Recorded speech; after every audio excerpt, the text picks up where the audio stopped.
এই যে দেখতেই পাচ্ছ ঝুঁকিপূর্ণ ভবন। আমার একটু সামনে যাচ্ছি, এখানেও কিন্তু দেখা যাচ্ছে ঝুঁকিপূর্ণ ভবনের বিষয়টি। আমরা কিন্তু উপরে উঠতে চাচ্ছিলাম, কিন্তু উপরে উঠতে দেওয়া হচ্ছিল না। হ্যালো এভরিওয়ান, কি অবস্থা সবার? আশা করি সবাই খুব মজায় ঈদ কাটাচ্ছ। আমি হচ্ছে মজা শেয়ার করতে চলে আসলাম। আজকে চলে এসেছি পানামনগরে। এখানে হচ্ছে শতবর্ষী সেই স্থাপনাগুলির কাছে। প্রত্যেকটা স্থাপনার সামনে লেখা আছে যে ঝুঁকিপূর্ণ ভবন উপরে উঠবেন না, আমরা কেউ উপরে উঠতে পারছি না। তো কিন্তু তারপরেও দেখো যে ভবনটা কিন্তু এখনো টিকে আছে, মানে দাঁড়িয়ে আছে স্থির অবস্থায়। তো যখনই বলছি স্থির অবস্থায় দাঁড়িয়ে আছে, তখনই মনে পড়ে যাচ্ছে স্ট্যাটিক্সের বা স্থিতিবিদ্যার সেই তিনটা ম্যাজিক্যাল ইকুয়েশনের কথা। একটা হচ্ছে summation of F X equals to 0, একটা summation of F Y equals to 0, একটা হচ্ছে summation of moments about any point equals to 0। তুমি দেখো এই বিল্ডিংটার উপরে বা এই স্থাপনার উপরে কিন্তু বিভিন্ন দিকে অনেকগুলি ফোর্স কাজ করতেছে, কিন্তু বিভিন্ন দিকে অনেকগুলি ফোর্স কিন্তু কাজ করতেছে। কিন্তু দেখো মোটের উপর এক্স এক্সিস বরাবর যতগুলি ফোর্স আছে তাদের সামেশন নিয়ে কত পাওয়া গেছে? 0 পাওয়া গেছে। তার মানে হরাইজন্টালি কোনো ফোর্স নাই। আবার ভার্টিক্যালি অনেকগুলি ফোর্স আছে, বা বিভিন্ন দিকে বিভিন্ন অ্যাঙ্গেলে বিভিন্ন ইনক্লাইনেশনে বিভিন্ন ফোর্স আছে। তো ভার্টিক্যালি আমরা যদি রিজলভ করি, আমরা দেখতে পাচ্ছি মোটের উপর কিনে কোনো ফোর্স নাই। তাহলে হরাইজন্টালিও ফোর্স কত? 0। ভার্টিক্যালিও কি ফোর্স? 0। এবং কোন একটা পয়েন্টের রেসপেক্টে যদি আমরা রোটেশন টেন্ডেন্সি মেজার করি, যেটাকে আমরা মোমেন্ট বলি, সেটা আসলে কত আসছে? 0 আসছে। ঠিক এই কারণেই কিন্তু এই বিল্ডিংটা এখনো দাঁড়িয়ে আছে।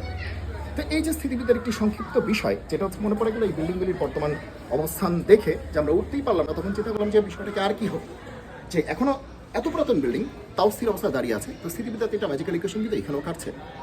আবার একটু আগে ছবি তুলছিলাম সবাই মিলে একসাথে, তো আমরা 3 জন আছি। তো যখন আমরা ছবি তুলছিলাম সবার মধ্যে একটা টেন্ডেন্সি ছিল যে কত সুন্দর করে ছবিটা তোলা যায়। আমি আবার সামান্য গণিত পাগল মানুষ কিনা, তো আমি আবার তখন চিন্তা করে বসলাম যে এই 3 জন মিলে কতগুলো কম্বিনেশনে আসলে ছবি তোলা যায়, যেখানে অবশ্যই যে একজন স্পেশাল জন যিনি মাঝখানেই অবস্থান করবেন, কারণ উনি মাঝখানের অবস্থানটা কখনো ছাড়বেন না। বুঝতেই পারছো কার কথা বলছি। এনিওয়ে, তাহলে এই যে যে বিষয়গুলি দাঁড়াচ্ছে, এই বিষয়গুলি নিয়ে কিন্তু দেখো আমরা যারা গণিত নিয়ে সামান্য চিন্তা করার চেষ্টা করি বা তোমাদেরকে শেখানোর চেষ্টা করি বা নিজেরা শিখি, তারা কিন্তু বিভিন্নভাবে এগুলোর সাথে লিঙ্ক করার চেষ্টা করি। যেমন এই যে একটা ছোট্ট একটা অংশ দেখছো, অনেকে মনে করছে এটা গুহা বা এটার ভিতরে কি হতে পারে। তো এটার ভিতরে কি আছে? তো এটার ভিতরে আরেকটা ছোট্ট একটা অংশ আছে এরকম। তো দেখতেই পাচ্ছি এরকম একটা অংশ আছে, এরকম আরেকটা অংশ আছে, বিভিন্ন রকম অংশ আছে। তো যারা এটাকে নিছক একটা স্থাপনা মনে করছে, ভালো, তারা হচ্ছে সৌন্দর্য উপভোগ করার চেষ্টা করছে, আর্টিস্টিক দৃষ্টিকোণ থেকে দেখছে। কিন্তু আমি মাঝে মাঝে চেষ্টা করছি যে আসলে এটার হাইটটা কত হতে পারে।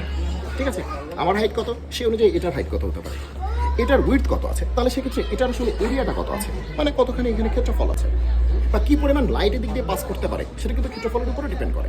তার মানে এখানেও কিন্তু একটা ক্যালকুলাসের ছোটোখাটো ব্যাপার চলে আসলো। তো এই যে এভাবে যে বিষয়গুলিকে কানেক্ট করা বা লিঙ্ক করার বিষয়গুলি, এগুলো আসলে একসময় আমরা সবাই একসাথে শিখে যাই। ঠিক আছে, তো ঈদের বন্ধে আমি ম্যাথ নিয়ে অনেক বেশি গল্প বা কথাবার্তা বলতে চাই না, কারণ প্রেশার খেয়ে যাবে তোমরা। তো ঈদের বন্ধ যখন শেষ হয়ে যাচ্ছে আস্তে আস্তে, আমরা কিন্তু গণিতকে নিয়ে আস্তে আস্তে তোমাদের সাথে কানেক্ট করার চেষ্টা করছি। আশা করি ভিডিওটি তোমাদের সকলের অনেক উপকারে লাগবে এবং খুব মজা হবে। জয় হোক গণিতের, দেখা হবে। বিজয়, আল্লাহ হাফেজ।